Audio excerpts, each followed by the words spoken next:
Amen. And God is so good. At sino po dito ang gusto maging prinsipe at prinsesa ng kaharian? Pakita ng mga prinsesa. Sino dito yung naghahanap ng Prince Charming? Sabihin mo kay Lord, ang tagal mo, Lord, ang tagal mo sumagot. Nakakailang revival nights na ako, 2 taon na to. Wala pa yung prinsipe ko, no? So, sometimes talagang minsan, akala natin binibigay ang lahat. Tama ba? Pero pakisabi sa katabi, mas alam ni Lord ang bagay sa'yo. Yan nga, asawa mo yan. Talagang para sa'yo yan. Huwag ka na maghanap ng iba. Ayan. So talagang, minsan nga lang, di ba, we want to be princesses and kings and queens and prince. And sometimes we think talagang señorita style, yung ganong lifestyle. But you know, when you talk about kingdoms, you also have to fight for kingdoms. No? You fight for territories. And it's challenging to be a leader of a kingdom. But this is what the Lord would like us to understand now, that each one of you has a strong identity and security in your King Jesus. Amen. At pakisabi sa katabi, uy, anak ka pala ng Panginoon. Akalain mo, di ba? Kasi minsan, ano nangyayari? Parang may mga pagkakataon ba na parang hindi born again ang dating natin? Parang hindi na bago ng Panginoon. Tama ba? Sino aamin? Na minsan sablay pa rin tayo. Sige nga. By the way, paki-welcome pala ang ating mga onliners ngayon kasi live tayo today. Paki-hello dyan. And we worship with you. Thank you for joining us, ang ating mga nasa online now. And true enough, no, we have still battles right now. And that's what's sad about now minsan ay, pambira, bakit hindi ko pa makuha yung talagang nararapat? Yung talagang kaharian na pinagpapala. But may mga pagkakataon hindi ko pa makuha yung kagalingan na kailangan ko. And this is God's word for each one of us. This is basic. It has been taught also last week. But it is still powerful. At baka hindi pa rin natin gets kung minsan ganito pa rin ang mga galaw ng buhay natin.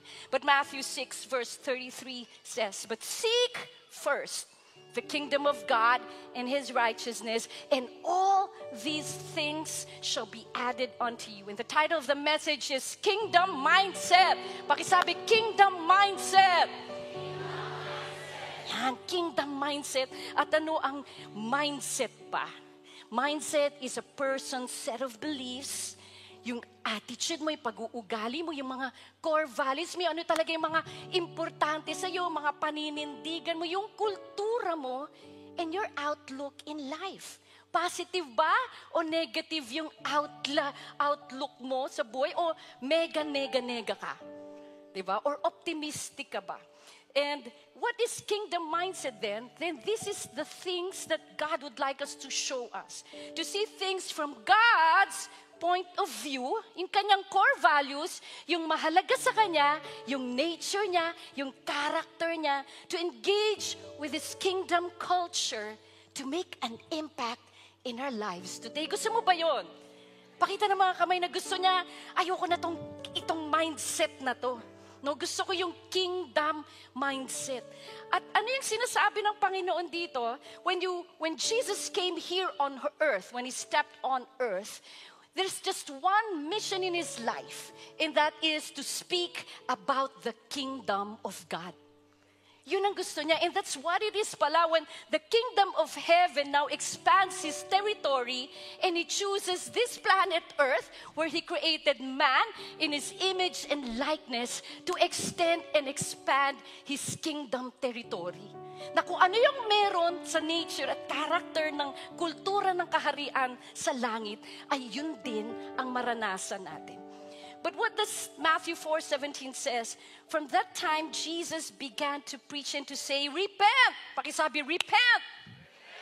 For the kingdom of heaven is at hand. So when you speak of repent, it's a Greek word with 2 root words, which is the meta and the noia. And the meta means beyond, and the noia is the spirit or yung mind. And God is challenging us today, repent. Pag sinabi mo pala repent, hindi lang para makasabi ka ng sorry. Tama ba ako? Madalas, para matapos ang diskusyon ng mag-asawa o ng pastor o leader o kay Lord, nagsusorry ka na lang. Tama? Pero hindi mo gets. Aminin yung mga asawa, di ba? Di ba? Ganun, para tahimik na kasi painful eh. So you just say sorry. But it's beyond just saying sorry. Repentance is actually saying, God is challenging you to go beyond the mind that you have. So that when you speak of repent, hindi lang sorry yan, mayroong pagbabago ng puso. May pagbabago ng way of thinking. And we have been so selfish with our way of thinking. Pakita nga ng mga kamay na honest na nagsasabi, minsan selfish ako. Pakita nga, uy, ang honest nyo na ngayon. Diba? Minsan dati ayaw nyo aminin, parang perfect kayo lagi. Diba? Sumasablay eh. At minsan iniisip ko na, Lord, grabe o nga eh. 34 years of serving the Lord, no? Sino dito mga thunders na? Uy, salamat, buhay ka pa. At talagang, buhay ka ng Espiritu ng Panginoon. Kasi bakit? Di pa tayo kinukuha nila kasi hindi pa tayo ready for heaven. Ha? May inaayos pa. And what is God challenging to us now? Go beyond your selfish thinking. Go beyond your self-centered thinking. Kaya pakisabi sa katabi, tumigil ka na sa pagbibida-bida mo. Hanggang ngayon, ilang taon na. Bida-bida pa rin. Hindi tayo matuto. Pakisabi sa katabi, kaya minsan sumasablay ka pala. Tama? Kasi ang selfish natin, puro Facebook, puro self-image. Amen? Hindi man natin aminin, totoo yun eh. Hindi talaga, walang perfect. But God says, repent. Go beyond the mind that you have a change of heart, get out of your old way of thinking, let there be a transformative change of heart. And when you look at this word metanoia in Hebrew, the repent means return. Balik ka. Return to the original plan. Because Adam and Eve fell, no? Sinned, and they were out of the territory. So, when Adam fell, it was not religion that he lost. He lost a kingdom. The kingdom of heaven na gustong-gusto ni Lord na maranasan natin dito. Kaya ganun kahalaga ang repentance. Kasi sabi ng Panginoon, my heaven is here, my kingdom is here. So the goal of a mindset, a kingdom mindset, should be ruled by, pakisabi nga, dapat ang utak natin ay ruled by, ruled by God. Yun ang kingdom mindset. Kaya ironically, tagal ng Christians, pero sira pa rin ang mga buhay natin. Minsan, magulo yung pamilya, marriages are still falling apart now.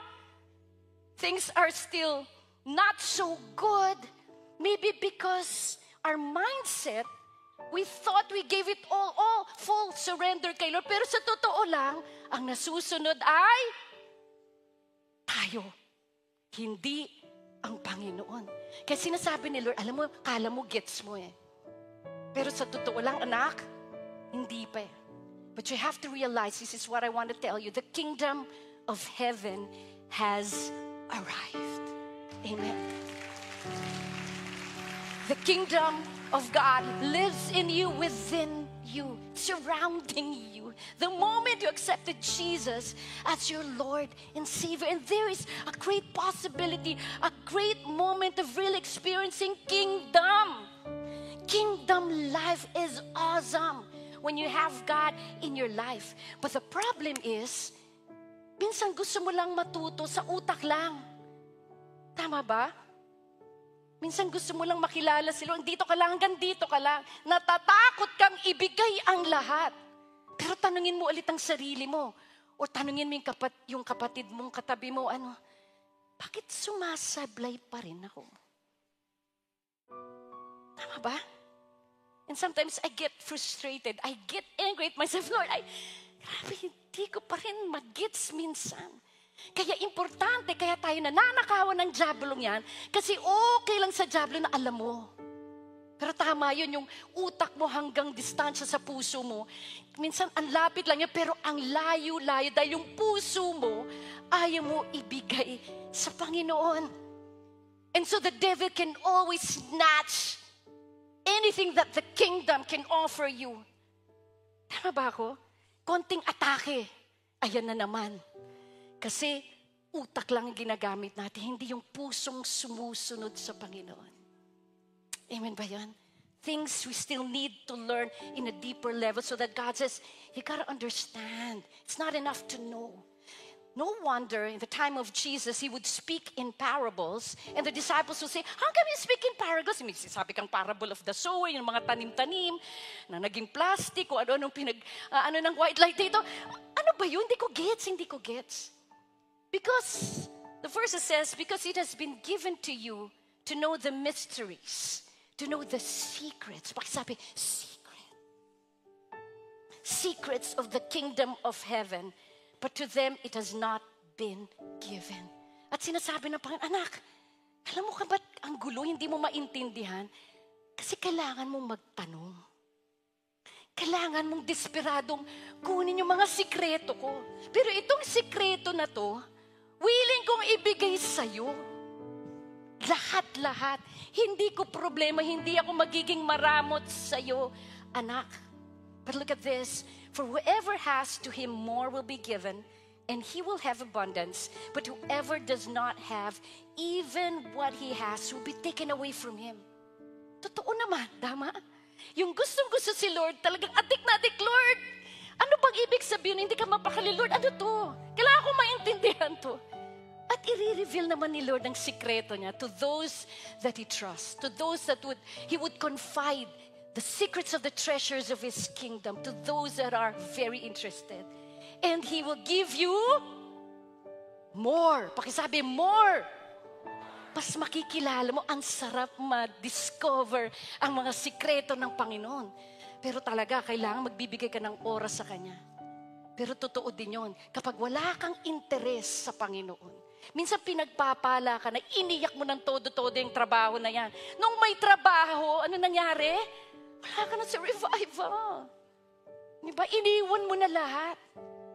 At hanggang hindi ka matuto at nawawala ka ng interes at gusto mo lang yung mga gamit na yan, yung mga bagay na yan, unti-unting aalisin din ng Panginoon yun. Kaya't minsan nababaon ka na sa utang. Meron ka na dati, ngayon baon ka sa utang. Gumulo ang pamilya mo. And those things will be taken away until you learn to be ruled by the Lord and accept Him truly as your Lord and Savior. These are lessons from the Lord. But you've got a God that will not abandon you. Sana sumiksik ka lang ng sumiksik na pag nakuha mo, kaya pala may mga inaayos, you go into the pit, may mga sakit ka, and all that stuff. Hindi ko gets. Yun nga yun. Tinuturuan ni Lord na magsabi, Lord, hindi ko kaya to. Hirap na ako. Ano ba? Anong gagawin ko? Ba't nangyayari to sa akin? Para sa gayon, makausap ka ng Panginoon at marinig mo ang sikreto ni Lord. Ang marinig mo kung paano Kanya talagang ipipick up ulit sa kalap na pinagdadaanan mo. Get the Lord. When you would be able to say, gets ko na, Lord. Gets ko na. Ganun pala yun. And so, challenge of the Lord, seek first. Pakisabi, seek first the kingdom of God and His righteousness, and all these things will truly be added unto you. And so when you say seek, you've got to aim for it. You've got to strive for it. You've got to press. Hindi ako titigil hanggang makuha ko. Hindi ko nga get, sorry Lord, slow ako. Pero mas lalo kailangan akong dumikit sa'yo kasi sasablay pa ako lalo. Kung hindi pa akong matuto dito. I have to go after you, God. I've got to seek you first. I've got to press into you first. When my priority, my greatest first is you, Lord. And two things, ito lang makalimutan yung lahat. Seek first, dalawang bagay ang pinaparating ng Panginoon na lalaliman natin ang paghanap niyan. Ang kingdom ng Panginoon at ang kanyang righteousness. Amen? Ano yung dalawang yon? K? Mahina. Yung K ay? At yung pangalawa ay dalawang bagay na hahanapin mo, maging prioridad mo. Highest thing, I won't stop, God. I won't stop finding it, seeking it. Yun pala yung power ng asking, seeking, knocking. Ganong galaw ang gusto ng Panginoon. Desperado ka sa kaharian ng Diyos. Gusto mong maranasan yun. But the world seeks for things. Tama ba? We pursue things, pera. Kaya okay naman, kasi para sa pamilya mo yan. Minsan gusto mo ng kotse, lahat na lang. Lord, pahingi nito, pahingi. Lahat ng bagay. Pero minsan sa paghingi mo, sometimes you have gone to bed with your boss just to get your promotion. Tama ba? Sometimes papatol ka sa mali para lang makuha mo yung gamit na yan. At yun ang tinuturo ng mundo. Bagay-bagay lahat, pera, kahit asawa. Kasi gusto mo ng more. Gusto mo ng partner para may more love. Hinahanap mo yung mga bagay-bagay na to. Pero sabi na anak! Ako ang hanapin mo. Hanapin mong kaharian ko at katuwiran ko. Hindi ko problemang ibigay ang lahat ng iyon. Seek the King. Seek the kingdom of God. And when I look about repentance, Psalms 89 says, "Blessed are the people who know the joyful sound. They walk, O Lord, in the light of your countenance. They walk in the light of your presence. In your name, they rejoice all day long. And in your righteousness, they are exalted." So it says that blessed are those who know. And when you speak of know, yan na naman, you have to know God. It's a Hebrew word which says yada. Pero hindi lang yung know na hanggang dito lang. Hindi lumalalim, laging ang babaw. But to know is to progressively and deeply become intimate with God. So that yada is not just the knowledge, but the experience of God and His kingdom and His righteousness. And so when you look at the word, blessed is the people who know the joyful sound. I was just surprised what the joyful sound is in Hebrew. It is teruah. At anong ibig sabihin ng teruah? Brokenness. Brokenness pala yun. Anong tunog noon? The sound of the teruah, they would blow it in the shofar. Nasaan ba yung shofar? Actually, maikli ito para sa anointing ng oil to. Pero binublow nila yan. And what's the sound of that teruah? Ano bang tunog nan? Minsan may long signals yung shofar nila to bring the coronation, di ba, of the king. Nandito na yung hari na pag ginawa nila yun, pag nag-blow sila ng horn ng shofar, talagang, yan na, nandiyan na. Ililigtas tayo ng hari. Ililigtas tayo ng Diyos. But there is one sound that sounds like this. Paano ba yung tunog ng teruah? Teruah. It's like the sound of the depth of your cries. Yung pag ginagawa mo yon, yung shofar na binublow mo ng staccato, galing sa brokenness mo, galing sa pusong durog, galing sa pusong nagsisisi, doon pala mo mararanasan ang isang joyful sound sa isang pundasyon ng brokenness ng puso mo, na pinatawad ka ng Panginoon, na talagang kailangan kita, Panginoon. Then you'd be able to hear the joyful sound of victory again in your life. Then when you hear that, when you understand the secrets of the Lord, when He says, "Blessed are the poor in spirit, for theirs is the kingdom of God. Blessed are the pure in heart, for they shall see God. Blessed are those who hunger and thirst for righteousness, for they shall be filled." Kakaiba! Kaharian ng Diyos. Hindi talaga pita-pita. Nasa pagpapakumbaba. Ang pusong broken, pero ilalapit mo kay Lord. At maririnig mo magandang tunog ng kanyang boses, ang tunog ng victory when they blow the trumpets, so that they know it's the Lord saving me this time. That the Lord is a God of awesome mercy. And it's gonna rescue us from the pit again. And that makes you a champion again. Kahit may bagyo ka, may pinagdadaanan, may nakakausap ko dito, talagang nanghihina, bumalik ang cancer. Ang kanyang nanay ay stage 4 cancer, sa brain may tumor.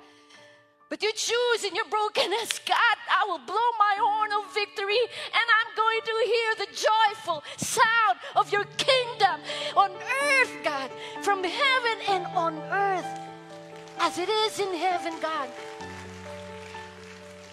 Kunin mo yun. And so, ang importante pala yung belief system mo. It is the key to becoming great. Kailangan, alam mo kung saan yung pinaninindigan mo, ano yung nilalaban mo, ano yung mahalaga, ano yung importante, na importante sa Panginoon. Kaya when you look at this animal kingdom, grabe, pakikita mo, mga elepante ang lalaki. May mga cheetah ang bibilis. Puro wild animals. May katabi ka bang parang wild animal? Meron ba talagang roar? Roar talaga. Kung maka-roar. Ganun ba klase? Pero tingnan mo to. Look at that lion. Sa totoo lang, hindi naman siya pinakamalakas.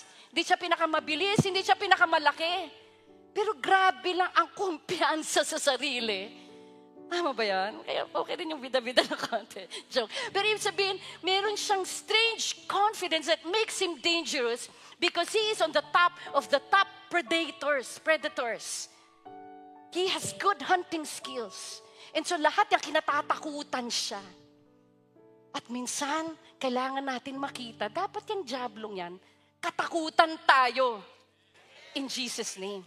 You've got to know that you have the authority to trample on snakes and scorpions and to overcome all the enemy, even to overcome that tumor, overcome by the power and authority of the Lord, because you've got great confidence in the kingdom of God and you can claim it with a joyful sound.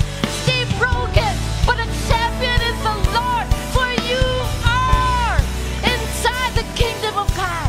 The kingdom of God is within you. Balikan mo yung mindset mo. Hindi pipitsugin ang binigay na mindset ng Panginoon. Hindi ka sinagip na para maging laging limitado. Ako lang to, ikaw lang pa self-pity, di ba? May mga self-pity, wala kang boses. Minsan kailangan ayusin mo at kunin mo ulit ang teritoryo mo. Kunin mo ulit ang mga pangarap mo. Kunin mo ulit ang kagalingan mo sa Panginoon. Because that's who you are. You are a child of a king. You're sons and daughters of the Lord.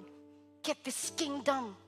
And what is, sabi niya, seek first the kingdom of God. And what does the kingdom look like? And could be your principles. Minsan, hindi mo siya gets kasi sanay tayo in a democratic form of government. Sa demokrasya, ang tagal gumawa ng bill, di ba? Ang tagal ng law. Ilang taon, pinagkuguluhan, pinagdedebate. Pero sa kingdom na binibigay ng Panginoon sa atin, iba ang prinsipyo. One thing we need to understand so that we can be strong in our relationship with God is that your King, Jesus, owns the land and the people. Kaya pala sa mga books at sa movies, nakalagay, King's Forest, when you look at the Bible. King's animals, King's citizens, tao niya. Everything that you see that kingdom is his ownership. Totally different from a president and from a prime minister, right? Iba siya. So that if he owns everything, the king provides everything. Pakisabi sa katabi, everything. Kahit anong kailangan mo, yung pagkain mo, yung sweldo mo, yung trabaho mo, pakisabi, everything nga. Huwag kang nababahala. Huwag kang aligaga. Kasi may hari ka, may tinanggap kang hari that provides everything. The citizens have access. Okay, palakpakan natin. Huwag kang matakot na may laging parang may nawawala sa'yo. Kaya nang ibigay lahat sa'yo. Kahit ano pa yan. And so, the citizens have access to the king. Just like when the veil was torn, you have access to the Abba Father by the precious blood of Jesus Christ. You can come to the Lord anytime. Ano man topak mo, you can come as you are. You can talk to the Lord. You have that kind of access and intimacy with God. The King's word is the final absolute word. You can bring that one out. Yun eh. Hindi ka senador, hindi ka debate. Kung ano sinabi ng hari, yun na yun. Amen ba? Pakita nga, gets nyo ba yun? Kung anong sinabi. Kaya, hindi na pinag-aawayan at dinidiskusyon kung pwede ang same-sex marriage. Tama ba ako? May mga sitwasyon na, pwede to lagay, okay lang to lagay. Hindi sabi ni Lord magbabasa ka talaga ng salita. Ng Bible, yung word ni Lord. Kung anong sinabi ni Lord, yun na yun. Settle it in your heart. It's the word, it's absolute. Whether you obey it or not. That's the truth. That's absolute. And when we get to understand that, then truly you will see everything will be added unto you. Because you understand the kingdom. The word is the constitution. The king is the kingdom. The kingdom is the king. Kaya pag sinabi ni Lord to sa'yo, grabe, pakinggan mo. Kaya ako, talagang hinahanap ko, Lord, kailangan ko yung word mo. Kasi sabi mo, absolute. Pag sinabi mo, gagaling, gagaling. Walang magagawa ang diablo. Pag pinangako mo yun, you're obligated to fulfill it to me because I am your child. If it does not give what He promised to give to you, then that will destroy His reputation. That will destroy His integrity. And He will fulfill for His name's sake, for His glory's sake. Amen ba yan? Kaya pakisabi sa katabi, tigas ang ulo mo eh. Sabi sa'yo, makinig ka lang eh. Huwag niyong paikot-ikutin. Huwag natin paikot-ikutin. Pag ang nakaw, mali na. Kahit piso pa yan.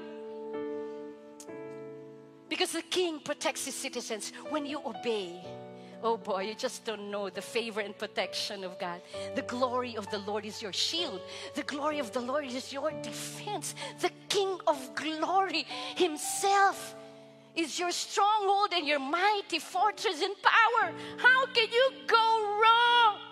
So God says, get my kingdom mindset. You just don't know how much power I've poured down on your life. So that when you see the goodness of God, the goodness and power of God, then the citizens serve their King. Yun yung grateful heart mo. Excited akong paglingkuran to. Wala kasing lugi. Pag sumunod ka kay Lord, tama ba? Kaya kailangan maiba na yung pananaw na yan. So that the thanksgiving and worship should be the dialect of that kingdom which is given to us. Thanksgiving is our dialect. It's in the Bible. It's in the Message version. The heavenly language. You learn those heavenly language when you pray kasi you get to speak in the Spirit. This kingdom of God is not something just in the physical. You see it with your spiritual eyes. And when you see it with the kingdom mindset, when you believe it, it's like you becoming like the lion, the king of the jungle. When what you see happens and manifests here on earth in the physical. That's how God moves. So that the obedience to His laws, you do that and He takes full charge of His people. Karapatan mo yun. Bakit? Kaya pag umiiyak ka kay Lord, Lord, sabi mo, ikaw to eh. Sabi mo, ikaw ang mana ko eh. Sabi mo, ikaw ang healer ko eh. Sabi mo to eh. Pakikinggan nga ng Panginoon. Kaya pinamememorize ko talaga sa inyong attributes ni Lord. The Adonai, the El Shaddai, Jehovah Shammah, the Elroy that sees me. Declare it to the Lord. And He has no other way but to fulfill who He is in your life. Amen. The temple was a central place of worship. That's why when Israel lost their temple, it was destroyed at the time of Babylon. Aligaga sila, para silang nasiraan ng identity. Balik natin yun. yung pagsamba natin, itong glory ng Panginoon, yung nagsasama-sama tayo dito in the house of God's healing, in the house of God's glory. Balik ka ng balik hanggang maging consistent to. Hanggang magugulat ka na lang sa isang araw, binuhusan ni Lord ang mga matatagal mong iniiyak sa Panginoon. Take that faith. Put that faith in that level. Why? Because access to the King is a matter of belonging to the King. Wow. Amen ba yun? Paano ba? Gets naman yun, hindi ko ma-explain sa Tagalog. So, pero yun ang ibig sabihin, yung access mo, yung security mo. Lord, akin ka. I belong to you. You chose me as your citizen. And the kingdom is the king that chooses his citizens. Hindi tayo pinipili natin, America ba tayo? Philippines. America, Philippines. Sa visa natin, tama? Hindi. Siya namili sa'yo. Grabing privilege. Pinili ka ni Lord para pagpalain ka, para impluwensahan mo ang kaharian ng Diyos dito, sa tahanan mo, sa paaralan mo, sa syudad mo. God is making you as influencer and ambassadors of the Lord. So get God's word, get God's calling, kunin mo yon kasi diyan ka lilipad, diyan ka i-equip na Lord. Kaya matinding susi na kinatatamaran natin is the key to the kingdom is our prayer. Buksan mo ang maraming pintuan ng kaharian ng Diyos. Amen ba yun? Pag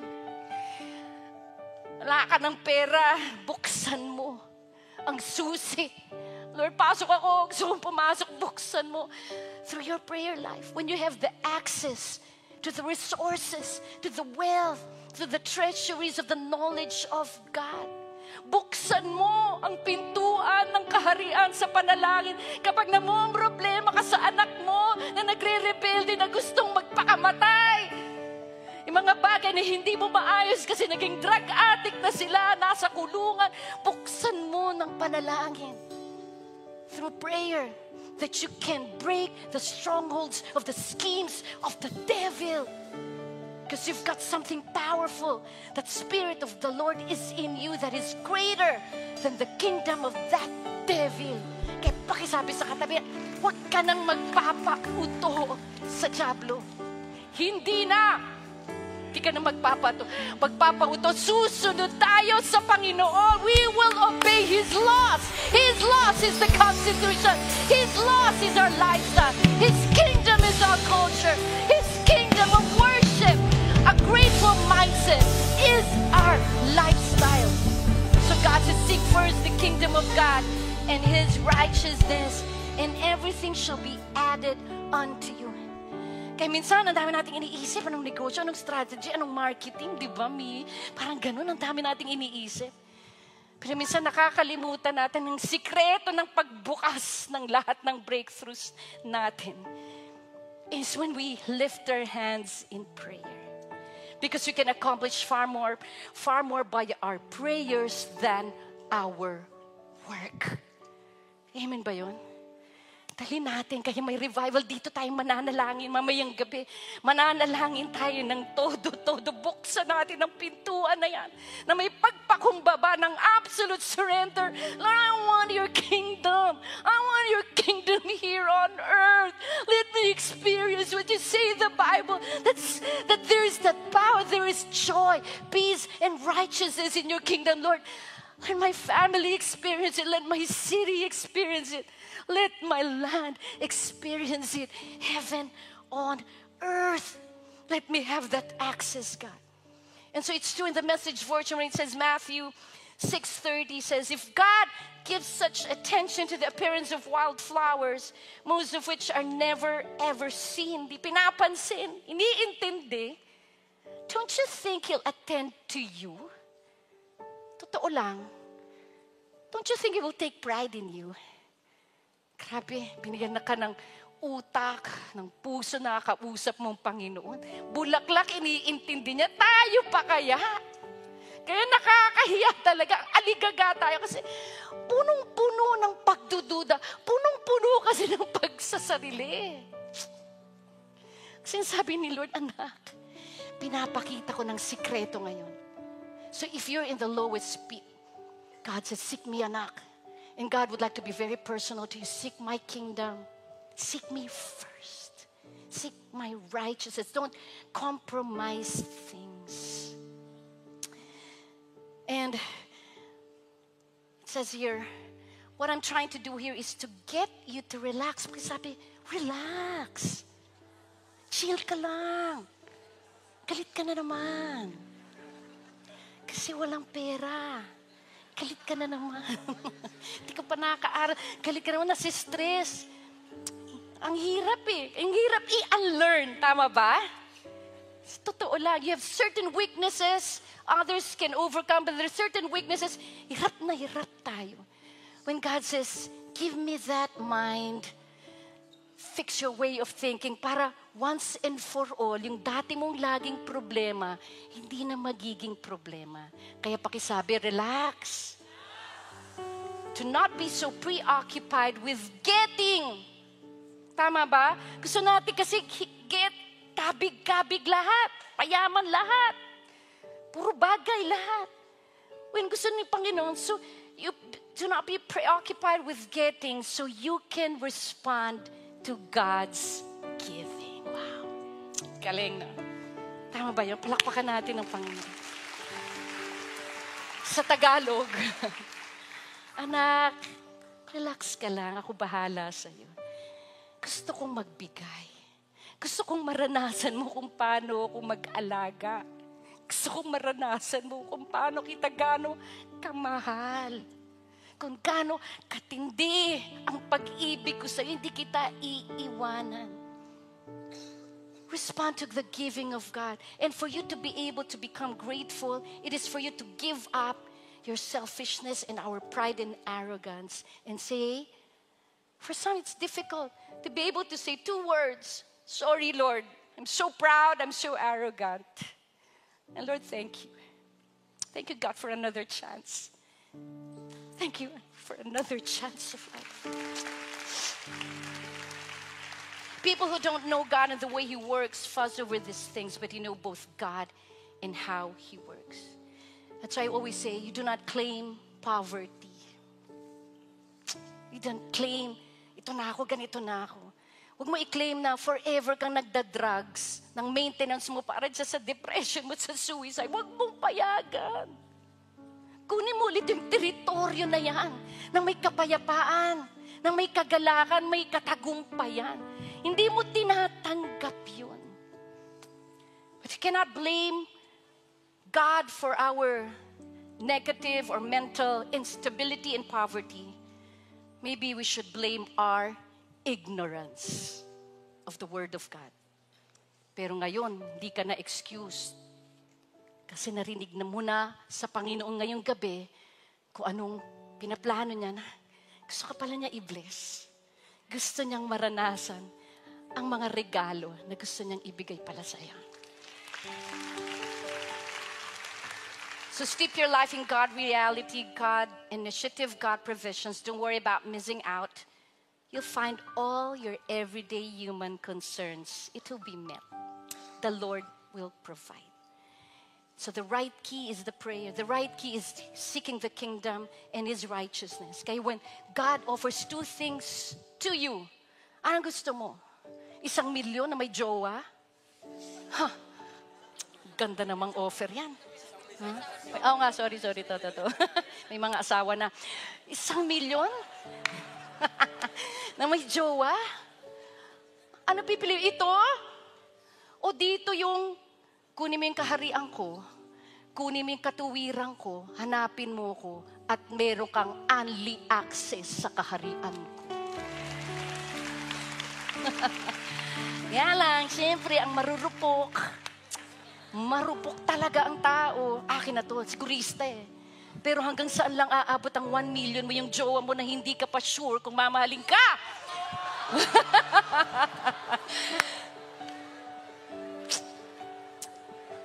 Kunin mo yung only access ni Lord. Amen ba yun?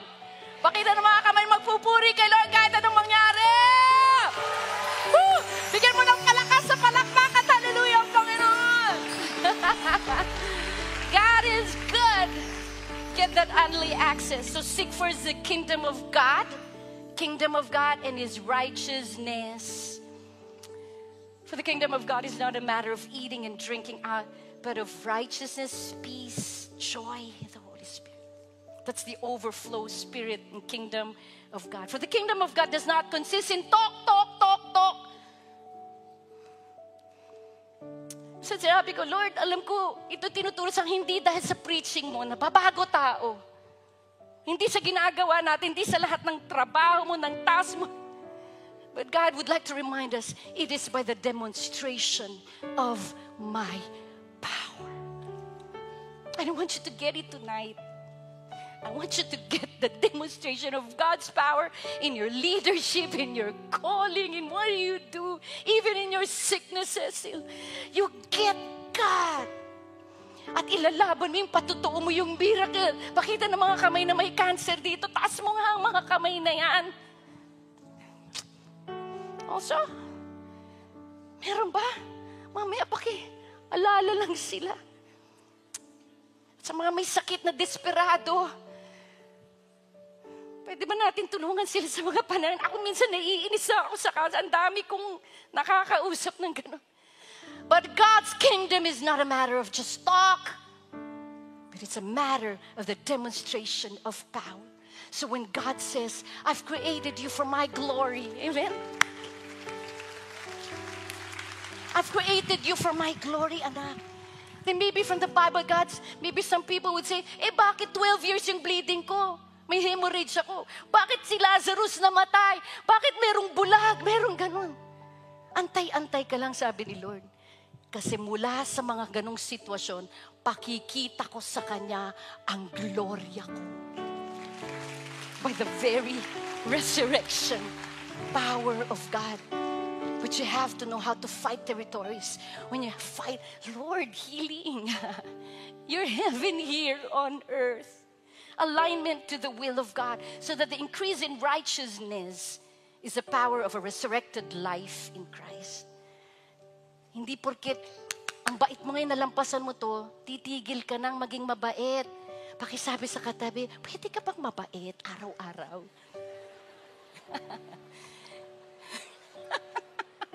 Itong dalawang to, mukhang nag-away na naman to eh. Pwede ba yun? Alam mo, kung titingnan ko, Lord, parang ang hirap. We keep falling short. Kaya nga sabi ng Panginoon, kaya nga kailangan kita nandito ka lagi sa akin. Nandito ka sa presensya ko. Kasi ituturo ko sa yung pagbabago ng araw-araw. Makakamit mo yung pagbabago na yan. Araw-araw mararanasan mo yung success na yan. Araw-araw may breakthrough para sa'yo. Kung gugustuhin mong hanapin ang kaharian ko. To get God's word. Learn it, absorb it. Amen. Yakapin mong salita ni Lord ng isang butil ng seed. Ano sa Tagalog? Butil ng seed. Buto. Grabe, maliit nga. Pero sabi niyo, anak, yun eh. Kahit anong liit ng mustard seed ng faith mo, ganong kaliit, kaya kong palakihin yan. Ganong liit na kapananampalataya. Pag pinalago mo, tinanim mo ang word mo, mayroong miracle enduring word. Tatanim yan, lalago yan. That's the kingdom of God that is giving to us. It's breaking through. It's exponential growth. It's just humongous. It's just so huge. The kingdom of God here on earth. So we cry for revival. We cry for God's kingdom to be experienced here. But this is it. But seek first the kingdom of God and His righteousness, and all these things shall be. I can't hear you. All these things shall be. Tama. Kaya sa totoo lang, yung priority mong hingi ka ng hingi, alam mo, hindi mo kailangan pala humingi. Kasi byproduct na yan sa pagsunod sa kaharian ng Diyos. It's provided for. It's totally provided by the Lord. Everything in the kingdom. So the kingdom principle of addition operates in obedience. Pakita ng mga kamay na gustong sumunod kay Lord. Kahit mahirap, susunod Walang compromise Hindi ngayon, sunod, bukas, hindi na naman, ha? Amen ba yun? Topa ka na naman bukas. So do not worry or be anxious, perpetually uneasy and distracted. First and foremost, seek my kingdom and my righteousness, and all shall be multiplied, shall be added unto you. And what is this kingdom principle of addition? Yung hinahanap mo dati nung makamundo ka na puro bagay-bagay, pera, kotse, lahat, Europe, lahat. Sa totoo lang, kayang ibigay ni Lord yan. Amen ba yun? Mga pangarap, mga iniiyak natin yung sinasabi lang, baka nga maka-Europe din kami next year. Blessing ni Lord. Wala kaming pera, no? Pero the Lord blesses. Things, in other words, things will be attracted to you like a magnet. That's what obedience does. That's what happens when you enter the kingdom of God and experience it. It's like a magnet. Things are attracted to you. Things, success, victory, blessings, grabe, can't see that, will find you. Favor chases after you. Goodness and love and mercy shall follow you all the days of your life. Grabe. Ayaw mo pa sumunod? Para ako nagsisales talk dito sa mga hindi born again ngayon. Lugi ang hindi sumunod kay Lord.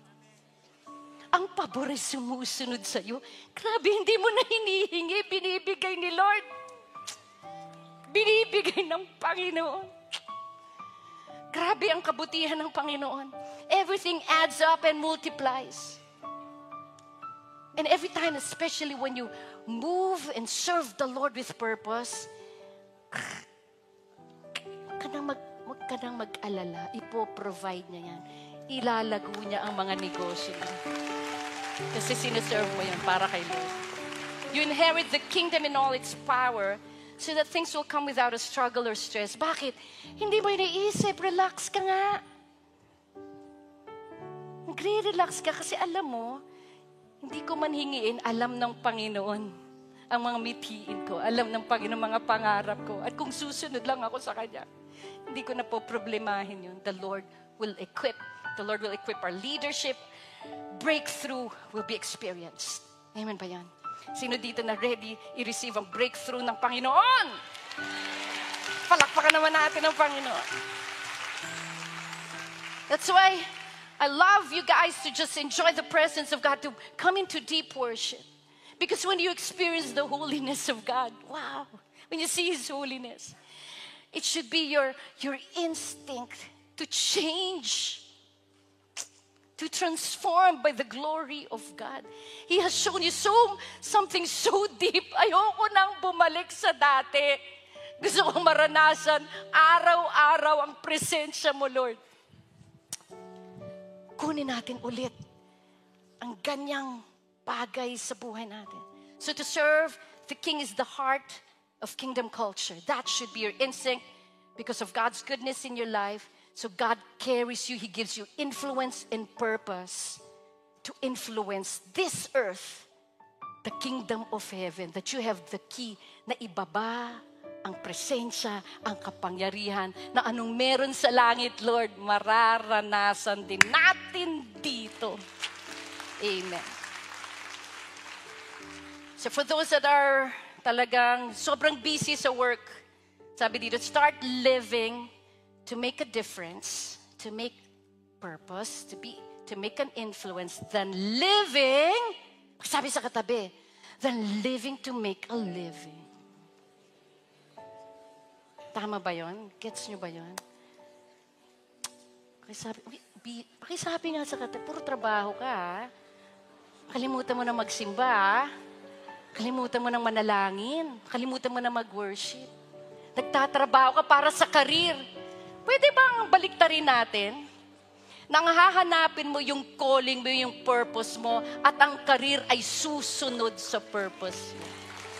Ewan ko lang kung hindi kayo payayamanin ng Panginoon. Ewan ko lang.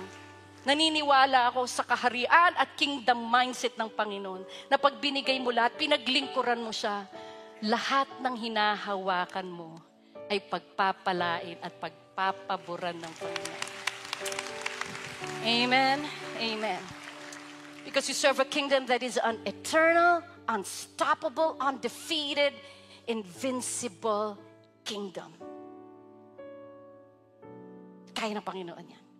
And today, before I continue with the Word of God, I'd like to bring somebody here, a powerful testimony of my inaanak. And he has been here when he was still playing the saxophone. He was part of the worship team and is actually now blessed by God to be the surgeon. Ilang rare surgeons of the Philippines. And can I call Dr. Joma Bravo? Can we give him a warm welcome? Mas malakas pang palakpak!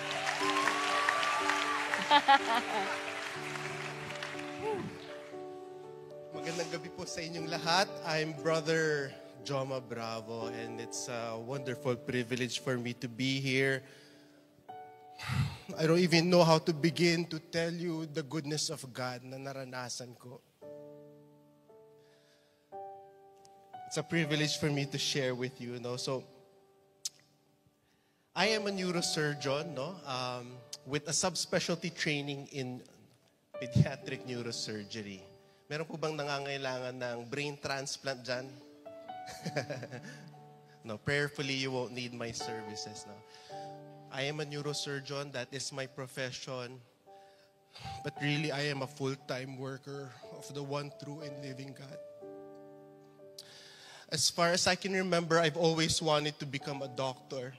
Parang kala ko lahat ng tao nagiging doktor at kala ko lahat ng tao nagiging surgeon. So naturally, parang ganun po yung direction ng buhay ko. It's really amazing when I come to think about it, how God puts dreams in our hearts. And I believe, bata pa lang ako, 5 years old pa lang ako, yun na yung calling ko. No? And everyone has an idea, ano yung long path, difficult path, yung sacrifices, no, ng bawat tao na gustong maging doktor. Tama po ba? May mga doktor po ba dito or mga estudyante? Yes. Mahaba at mahirap po yan. That on its own is a story na pwede kong ikwento how God delivered me through there, through the path of medicine. But I want to share with you something even deeper. Grabing faithfulness talaga ni Lord kasi hindi lang po nagtapos sa medicine. No? So 10 years after high school, okay, mga high school students dito, no? 10 years after high school, dun pa lang ako naging doktor. 5 years of college, 4 years of medicine, plus internship, passing the boards. 10 years after high school, that's when I became a doctor. And dahil gusto ko nga maging surgeon, nag-apply po ako sa Medical City at natanggap po ako. No, I was one of the 20 applicants na naging general surgery trainee. Magiging trainee na po ako noon, no? So okay na po sana ako, no? Masaya na sana ako diyan. Okay na, magiging surgeon na ako in a few years. Pwede nang kontento na doon. But you know, on my third year of training, third year of 5 years, okay? Halfway na ako. I felt a very deep burden in my heart na, Lord, parang gusto ko pang mas malalim. And I can still remember, no, one particular week when I was just really burdened and I was really praying. Sabi ko, Lord, I want much more.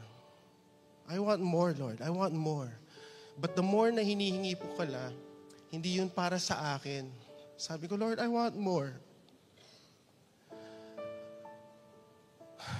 I can still remember approaching him and I said, Lord, can you just bless me? Because I really want to be a blessing. I want to be used for your glory. I want to spend this life to honor you and to glorify you. And the gifts and the talents that you will give me, Lord, just to bless your people. And I've always prayed to be a blessing. But this particular week, it was just so heavy. And alam niyo, hindi pa po natapos yung linggo na yon. God answered my prayer. Ako po ay na-invite sa Makati Medical Center to have training in neurosurgery. Big deal po to. Not only is it a big hospital, but it is a subspecialty na alam ng marami na very profitable daw. Sabi ko, Lord, wow, grabe ka naman. Never kong kinonsider yun kasi sobrang hirap. But it was given to me, parang naglatag po sila ng red carpet, para pong silver platter na binigay sa akin, na na-invite po ako to have training. But if you know the actual process to become a neurosurgeon, katakot-takot na preparation, examination, interviews, talagang very rigorous po. Hindi lang yun mahirap, ang kakompetensya mo talagang cream of the crop, the best of the best sa mga reputable schools pa. So I was accepted in Makati Med to have training. Yan po, no? I was accepted, no? And I know that it was because of His favor. Parang sobrang effortless. Sabi ko, Lord, grabe ka naman. I was just asking for you to bless me and you have blessed me beyond my wildest imagination. Parang who would have thought I would have this privilege and this opportunity. Pero you know, as soon as nakapasok po ako, grabe po ang iyak ko. Kasi sobrang hirap po. Sobrang hirap. Araw-araw po, papasok ako, umiiyak ako. Sabi ko, Lord, kung blessing niyo po to, kung ito po ay para sa akin, bakit napakahirap? Sabi ko, Lord. Hiningi ko po to, not just for me, but Lord, to serve your people, to serve you, Lord. Pero bakit napakahirap? Sabi ko, Lord. And right then, I understood bakit they only take the best of the best. That was not me. I was there because of His favor.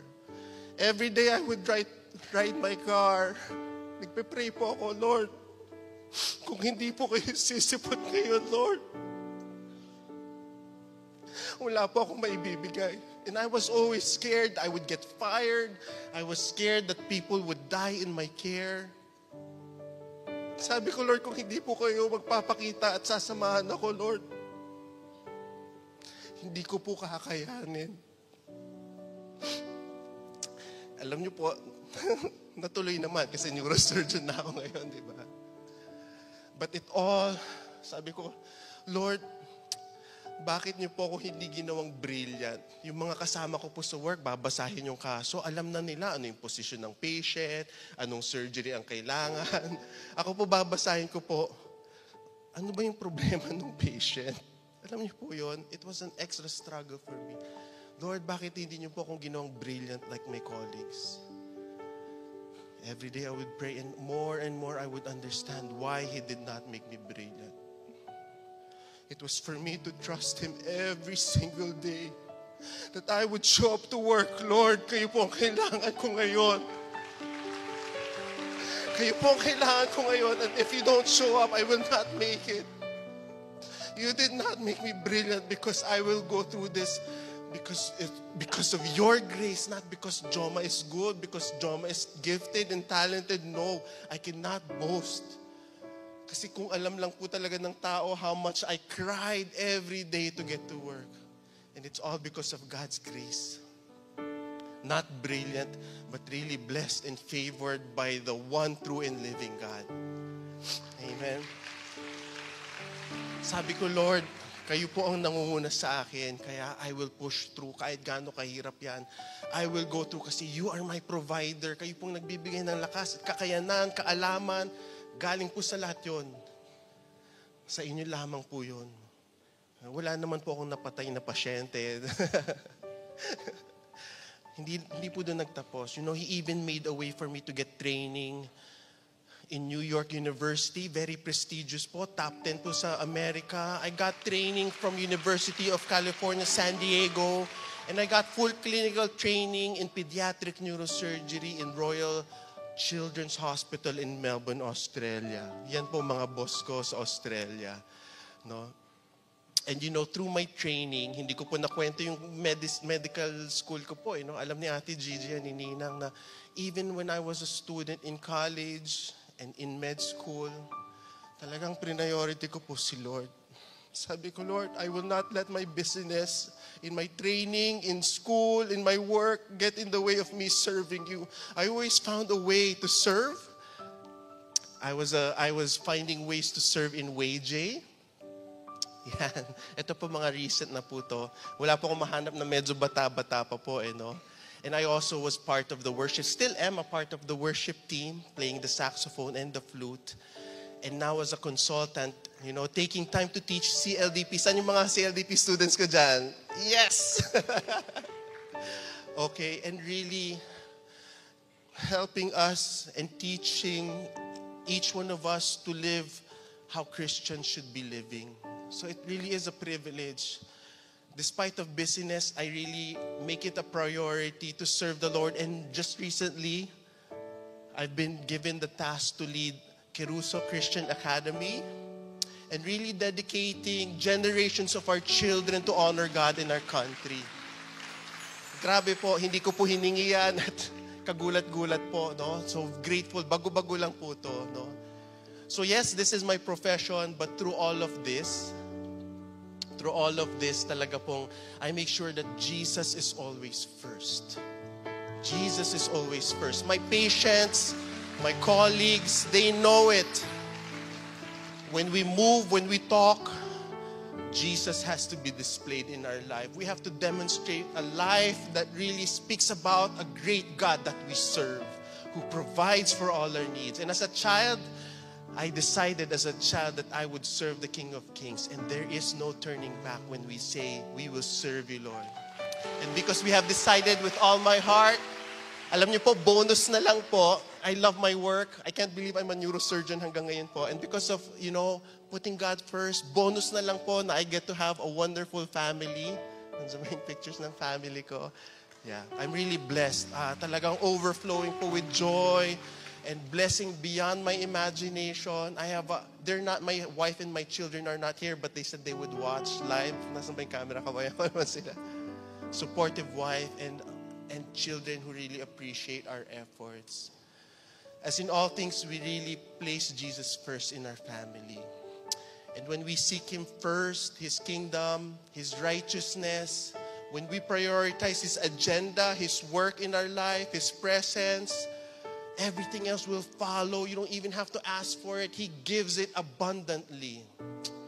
And you know what? If God has done it in my life, I have no doubt He can do it for every single one of us here. No, so we'd like to encourage everyone. Let's go. Let's keep serving the Lord. Amen. All praise and glory be to God, the Father. Amen. Palakpakan natin ang Panginoon, and can we all rise? Grabe.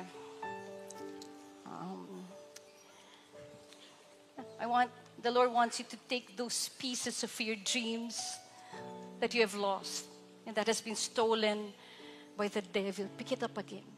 Baka nakalimutan mo na, pero pinapaalala ng Panginoon mga pangarap na nilagay niya sa puso mo. What are we going to do today? We bring it all to the Lord, to seek God. I want you to lift your hands before the Lord. Lord, I just want you. We'll do something powerful in our prayers today. God, manifest your kingdom. Yun ang gusto natin mangyari. Manifest your kingdom.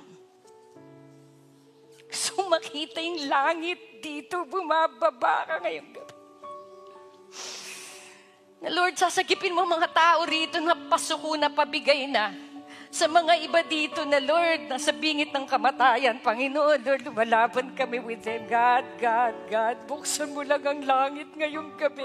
It's our last revival night. Hinihingi ko yung pabor ng kagalingan. Hinihingi kong pabor ng mga iba na nasa depression na hindi ka pwedeng pumayag ng forever. Ganyan ka.